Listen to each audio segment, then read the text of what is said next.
Donc, merci beaucoup pour ce trophée.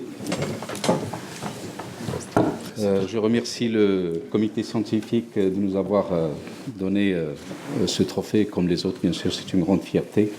Et ça nous donne un peu de punch pour la suite de bientôt de CAP 2025, Inch'Allah.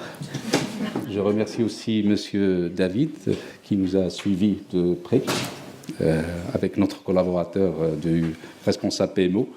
Malheureusement, il n'a pas pu venir à cause de problèmes de visa. C'est le problème que nous avons. Ouais, ça. Désolé. Donc, avant de donner la parole à M. Lormari, qui est notre directeur de pôle ressources humaines et organisation, je vais vous expliquer très rapidement ce que c'est qu'Al-Omran. Al-Omran, c'est une entreprise étatique, 100% étatique, qui est le bras armé de la politique, de la mise en place de la politique de l'État, en ce qui concerne toute la partie habitat et aménagement territorial.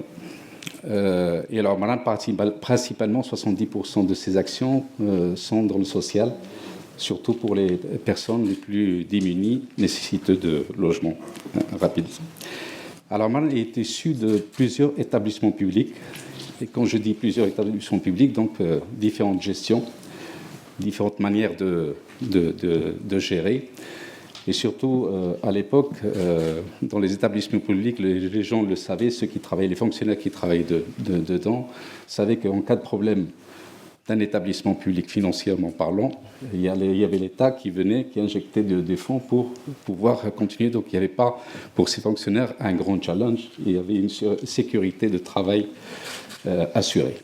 Aujourd'hui, Al-Omran est constitué de 14 sociétés filiales. Tous sont des SA. Et tout le monde aujourd'hui sait qu'en cas de problème, on peut fermer une société anonyme qui, financièrement, n'est pas rentable. Donc, la conduite a été un petit peu difficile, comme vous le savez, avec tous ces établissements, toute une manière de penser, amener à une manière de penser moderne, managérialement parlant.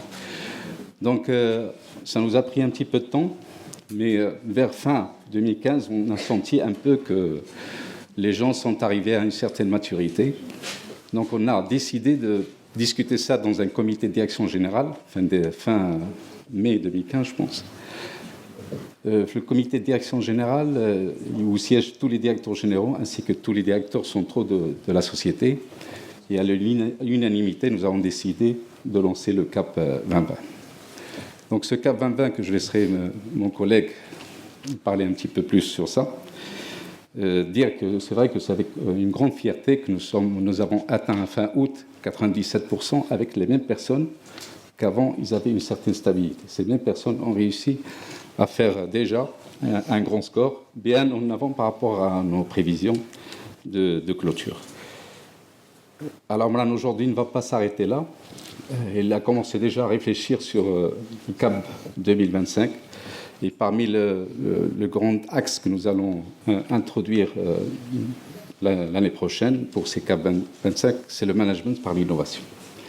Donc, encore une fois, merci beaucoup au nom du président, au nom de l'ensemble du personnel pour ce trophée. Merci beaucoup. Merci, bravo.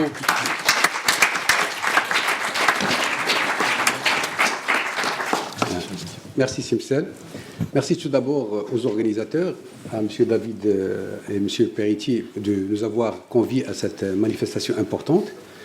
Nous avons, durant ces 2 jours, assisté à des interventions de très grande qualité, ce qui a permis aussi d'enclencher dans le cerveau et dans le processus et dans notre façon de réfléchir d'autres choses que nous saurons, Inch'Allah, avec l'ensemble d'implémenter chez nous. Donc ces journées-là aussi, elles ont le mérite d'être des catalyseurs pour inviter, pour booster un petit peu les activités au niveau des intervenants. Et on a vu l'échange et on a vu que certainement chacun apprendra des autres des façons et des bonnes pratiques pour les implémenter chez eux. Donc, comme ça a été dit par Simsel, donc, le projet a démarré la naissance en 2015. Et pour être très clair, donc, je vais relater mois par mois, durant les 4 années, comment ça a été. Rassurez-vous.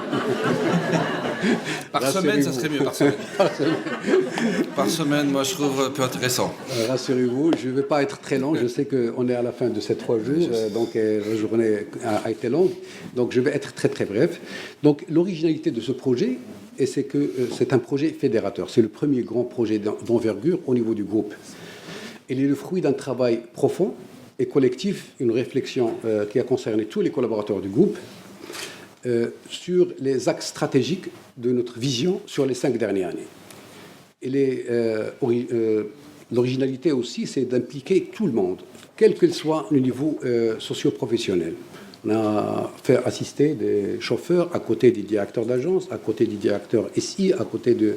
Et tout le monde a participé et s'est senti concerné. Et même ceux qui ont de la réticence au démarrage par rapport au projet se sont impliqués petit à petit. Et donc, effectivement, ça a démarré lors d'un comité de direction générale, comme ça a été dit par Simcel. Donc, c'est né de la volonté du manager, de l'ensemble des managers du groupe. Nous avons 14 filiales au niveau du groupe, et tout le monde s'est mis d'accord d'associer l'ensemble du personnel à cette terre. Donc, effectivement, il y avait énormément de tables rondes, il y avait des milliers de kilomètres parcourus à travers le Maroc, pour associer le maximum de monde. Il y avait des restitutions, des commissions de sages qui ont été implémentées à travers tout le territoire pour restituer et pour être fidèles. Parce que c'est très difficile lorsqu'on a énormément de filiales, énormément de recommandations. La restitution risque toujours d'être frustrante pour les uns et pour les autres. Cette dimension, alhamdoulilah, a été dépassée et la restitution a été fidèle et a répondu aux attendus. Ce qui a facilité largement sa mise en œuvre.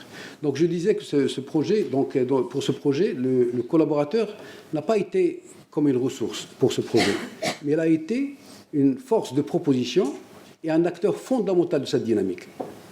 Donc il n'a pas tout simplement participé, mais c'est lui qui a conçu, c'est lui qui a participé. Et donc à aujourd'hui, comme vous l'avez vu, donc on est à 97 et on a encore une année devant nous. Et on s'est mis d'accord d'ores et déjà dans une autre dynamique de réfléchir au-delà de cette vision 2020 pour le 2025. Je ne vais pas être plus long. Merci et bravo. À l'année prochaine, Inch'Allah, je l'espère.